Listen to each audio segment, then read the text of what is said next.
Linawin lang natin, Attorney Harry Roque, no?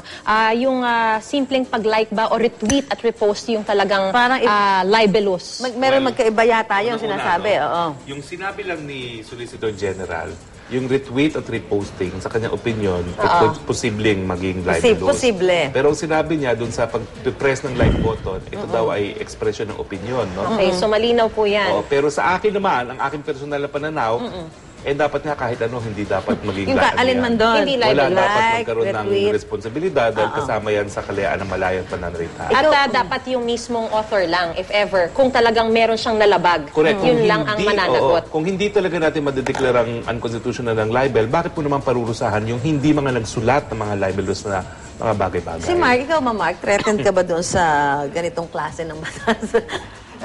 Personally, yes. Dahil ikaw. madalas naman po akong mag-tweet.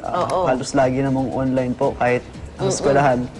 Dahil marami na pong lugar yung wifi. Oo naman, hotspot. pati yung cellphone natin. Opo. Diba kahit nga hindi ka, wala ka sa loob ng isang establishment eh. Tsaka sa mga kabataan po, madalas po yung mga sudden na tweets or sudden na post na maaaring makasakit sa reputasyon o dun sa kredibilidad ng mga tao.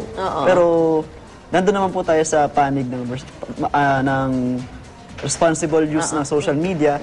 Ngunit yung cybercrime po ay nilalabag niya yung purpose ng social media to engage the public into a debate or to a critical and intelligent na usapan. Expression ng kanilang their thoughts and ideas. Okay, siguro kung gano'n natin ang final message si Attorney Harry Roque. Attorney? Well, syempre hindi natin po pwedeng himasukan kung paano magdedesisyon ng ating hukuman. No? Pero para sa mga mamamayan, kinakailangan talaga protektahan ang ating mga kalayaan at talagang panindigan yan. Okay. Mark, ikaw meron kang final message? Ayun po, dagdag din po, dahil yung libel po ay under Revised Penal Code ay sinulat noong 80 years ago pa, more than 80 years ago. Hindi po kasama dito.